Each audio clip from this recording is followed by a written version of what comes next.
Hello guys, my name is Paulo Sigalewa. I'm from University of the Nusa Tenggara. I am Valeria Elvara. I am from University of the Nusa Tenggara. Baik, video kali ini kami akan menyampaikan tentang produk cara pembuatan tae minyak, manajemen operasi dan produksi. Manajemen operasi yang berkaitan dengan pengawasan, perencanaan dan pengendalian proses produksi serta perencanaan ulang operasi bisnis dalam produksi barang dan jasa.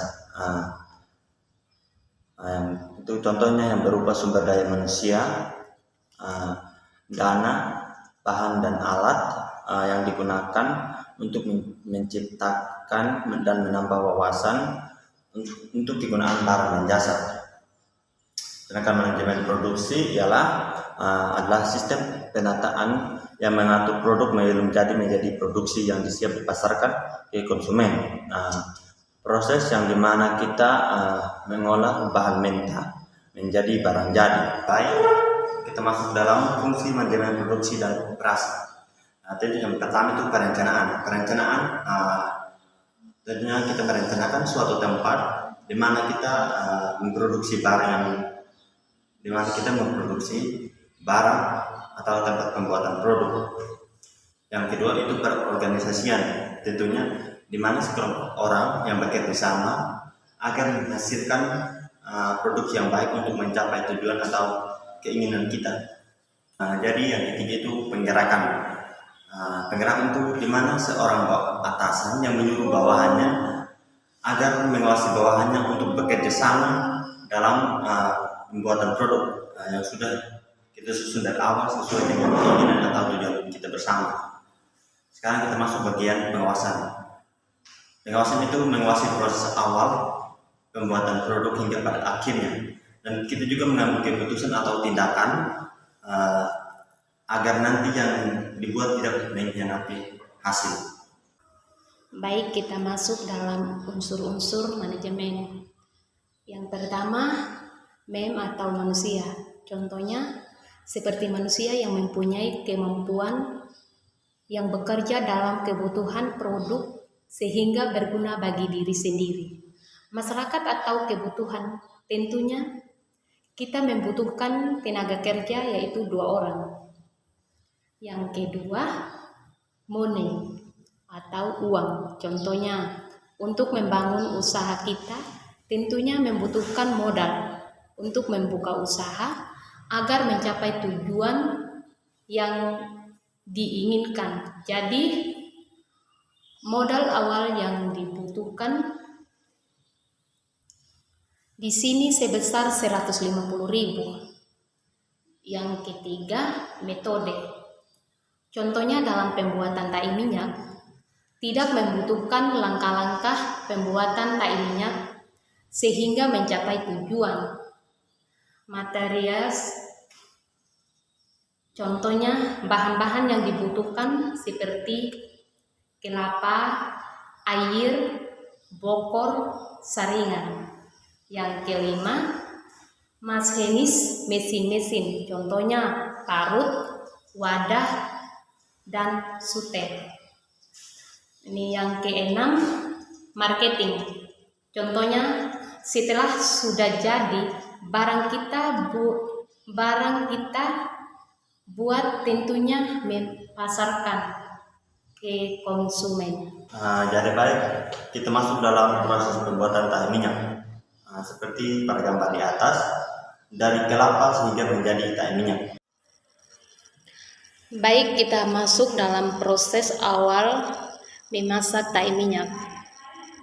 Yang pertama, langkah-langkah pertama yang kita siapkan. Yang pertama, kelapa yang sudah dikupas, setelah itu dikupaskan kelapanya. Yang kedua, parut kelapa. Setelah mengupas kelapa, kita membelahnya terlebih dahulu. Ketika sudah selesai membelah kelapa, kita mempersiapkan parutnya. Kami menggunakan parut tradisional. Yang ketiga, campurkan kelapa dengan air. Setelah kelapa sudah diparut, kita mempersiapkan air untuk mencampurkan air dan kelapa. Yang keempat, peras dan ambil santannya. Setelah kelapa dan air dicampurkan, kita meramas kelapa sehingga sampai halus. Setelah kita menyaring kelapa untuk menghasilkan santannya. Dari baik, kita masuk dalam langkah yang kelima, proses memasak santan. Jadi yang pertama itu kita menyiapkan kayu api, tungku, wadah. Langkah pertama itu pembuatannya. Setelah kuahnya dimuat di atas tungku, kita tuangkan santannya yang sudah disaring. Setelah itu kita mengaduk hingga merata. Dan setelah sudah mulai memasak, dan kita mengaduk hingga sampai merata agar tidak hangus. Jadi langkah yang keenam itu setelah minyaknya sudah dimasak, tentu kita menyalin atau penyaringan minyaknya untuk terpisah dari tainya dan minyaknya. Setelah itu masuk dalam langkah yang terakhir itu dipasarkan. Setelah semuanya sudah dimasak, setelah itu dibungkus ke dalam botol atau jerigen dan siap dipasarkan ke konsumen. Jadi setelah itu kita melihat hasil penjualannya.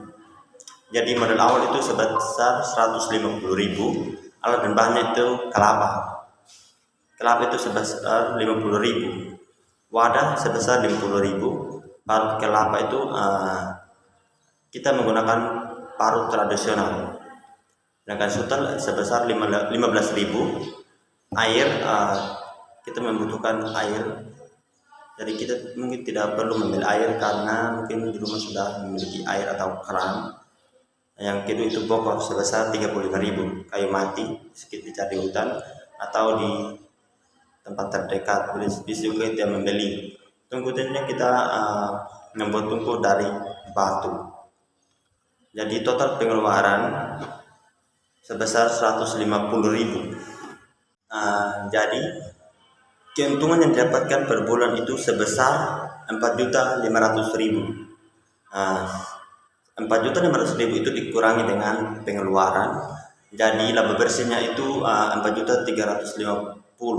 Jadi kita mendapatkan keuntungan yang besar. That's all and thank you.